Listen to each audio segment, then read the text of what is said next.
अस्सलामुअलैकुम वरहमतुल्लाहि वबरकातुहू।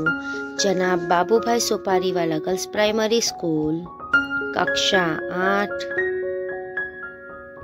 विषय हिंदी, विषयांक इकाई 1, तेरी है जमी, स्वाध्याय पोथी कार्य भाग 1। आज हम स्वाध्याय पोथी कार्य देखेंगे। इकाई 1, तेरी है जमी। ये है हमारी स्वाध्याय पोथी, गाला हिंदी स्वाध्याय पोथी, कक्षा 8। देखिए, ये है प्रश्न 1। निम्नलिखित प्रत्येक प्रश्न के उत्तर के लिए दिए गए विकल्पों में से सही विकल्प चुनकर उसका क्रम अक्षर प्रश्न के सामने दिए गए बॉक्स में लिखिए। नंबर 1, इस दुनिया में खाली जगह की मर्जी से आए हैं। ए, माता, बी, खुदा, सी, पिता और डी, परिवार। हम किसकी मर्जी से आए हैं? खुदा। तो उसका क्रम अक्षर बी हमें यहाँ लिखना है और यहाँ खाली जगह में हम खुदा लिखेंगे। हमें खुदा की खाली जगह से शरीर और प्राण मिले हैं। ए, रहमत, बी, हिम्मत, सी, मेहनत और डी, किस्मत। तो इसका उत्तर क्या आएगा? ए, रहमत। तो इसका क्रम अक्षर ए हमें यहाँ लिखना है और यहाँ हम क्या लिखेंगे? रहमत। नंबर 3, कवि चाहता है कि खुदा हम सब पर अपनी खाली जगह रखे। ए, खबर, बी, नजर, सी, डगर और डी, दुआ। तो इसका उत्तर क्या आएगा? बी, नजर। तो इसका क्रम अक्षर बी हमें यहाँ लिखना है और नजर हमें यहाँ खाली जगह में लिखना है। नंबर 4, खुदा चाहे तो हर खाली जगह को टाल सकता है। ए, मन्नत, बी, आफत, सी, दावत और डी, किस्मत। इसका सही उत्तर क्या है? बी, आफत। तो उसका क्रम अक्षर हम यहाँ लिखेंगे और यहाँ पे हम लिखेंगे आफत। अब हम इसके बाद का प्रश्न नंबर 2 देखते हैं। प्रश्न 2, कोष्टक में से उचित शब्द चुनकर रिक्त स्थानों की पूर्ति कीजिए। देखिए, यहाँ पे हमें कोष्टक में कौन कौन से शब्द दिए गए हैं? हमें, सर, खबर और मेहरबा। चलिए, तो अब हम रिक्त स्थान की पूर्ति देखते हैं। नंबर 1, तू बड़ा खाली जगह तू बख्शीश कर। तो क्या आएगा? तू बड़ा मेहरबान तू बख्शीश कर। नंबर 2, हम किस हाल में हैं इसकी तू खाली जगह रखना। क्या रखना? खबर। नंबर 3, तू चाहे तो खाली जगह रखे।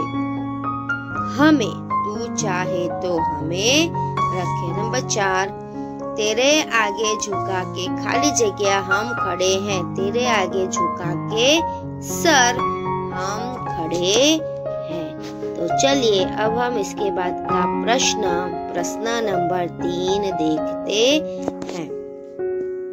प्रश्न 3, सही वाक्यांश चुनकर विधानों को पूर्ण कीजिए। नंबर 1, ईश्वर हमारे गुनाहों को माफ कर देता है क्योंकि हमारे गुनाहों को वह अपने गुनाह मान लेता है। वह बड़ा मेहरबान दयालु है और वह हमारा मालिक है। इसका सही उत्तर क्या आएगा? वह बड़ा मेहरबान दयालु है। तो उसे हमें यहाँ लिखना है। हमारा अब वाक्य क्या बनेगा? ईश्वर हमारे गुनाहों को माफ कर देता है क्योंकि वह बड़ा मेहरबान दयालु है।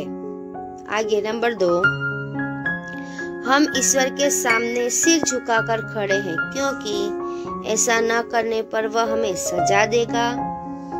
वह सर्वशक्तिमान है। हमें ऐसा करना सिखाया गया है। तो इसका उत्तर क्या आएगा?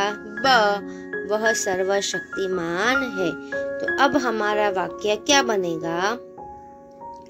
हम ईश्वर के सामने सिर झुकाकर खड़े हैं क्योंकि वह सर्वशक्तिमान है। आगे प्रश्न नंबर 4। निम्नलिखित प्रश्नों के उत्तर एक एक वाक्य में लिखिए। देखिए, नंबर 1, कवि ईश्वर से बख्शने के लिए क्यों कहता है? क्योंकि ईश्वर सर्वशक्तिमान है और सृष्टि के सर्वोपरि है। नंबर 2, ईश्वर से हमें क्या क्या मिला है? ईश्वर से हमें यह शरीर और ये प्राण मिले हैं। हमें जान मिली है। शरीर, तन, अंग और जान मिले हैं। नंबर 3, कवि ईश्वर के सामने कैसे खड़ा है? कवि ईश्वर के सामने अपना सिर झुकाकर खड़े हैं। नंबर 4, ईश्वर हर आफत को क्यों टाल सकता है? ईश्वर हर आफत को टाल सकता है क्योंकि वह सबसे बड़ी ताकत वाला है। सबसे बड़ी ताकत वाला, हिम्मत वाला, मेहरबान, दयालु है। इसके बाद हम प्रश्न नंबर 5 देखेंगे। देखिए, ध्यान दीजिए। प्रश्न नंबर 5, निम्नलिखित प्रश्नों के उत्तर 2-3 वाक्य में लिखिए। इससे पहले के हमने जो प्रश्नों के उत्तर देखे वह एक एक वाक्य में थे, ये 2-3 वाक्य में है। नंबर 1, कवि ने किसे मालिक कहा है? क्यों? कवि ने ईश्वर को मालिक कहा है क्योंकि यह धरती और आकाश उसी के हैं। उसी ने यह सारी दुनिया बनाई है। कवि ने ईश्वर को, ऊपर वाले को मालिक कहा है क्योंकि यह धरती, आकाश उसी ने बनाए हैं। ये सारी दुनिया भी ईश्वर की बनाई हुई ही है। ईश्वर ने ही सारी दुनिया बनाई है। नंबर 2, आप भगवान से क्या प्रार्थना करते हैं? आप यानी हम। तो हम लिखेंगे, हम भगवान से यह प्रार्थना करते हैं कि वे लोगों पर अपनी कृपा दृष्टि बनाए रखें।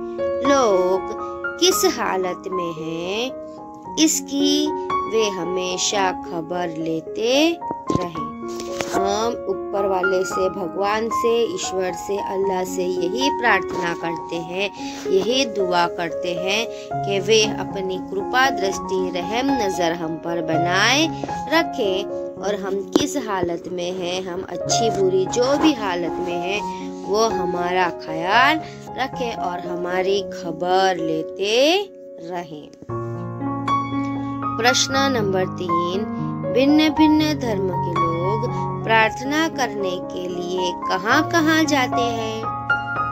भिन्न भिन्न धर्म के लोग जैसे कि हिंदू मंदिर में, मुसलमान मस्जिद में, ईसाई चर्च में, सिख गुरुद्वारा में और पारसी अग्यारी में प्रार्थना करने जाते हैं। यानी कि सभी धर्म के लोग अपने अपने धर्म स्थान पर प्रार्थना करने के लिए जाते हैं। आज हमने जो 5 प्रश्न देखे, आशा करती हूँ कि आपको अच्छे से समझ में आ गया होगा। यह सभी 5 प्रश्नों के उत्तर सुंदर स्वच्छ अक्षर में जोड़ने का खास ध्यान रखते हुए अपनी हिंदी की स्वाध्याय पोथी में आपको लिखना है। जो आपके पास स्वाध्याय पोथी अभी तक नहीं है तो अभी आप इसे अपने हिंदी की कॉपी में लिख लें, और जब आपके पास स्वाध्याय पोथी आ जाएगी तो आपको यह स्वाध्याय पोथी में लिखना होगा। धन्यवाद।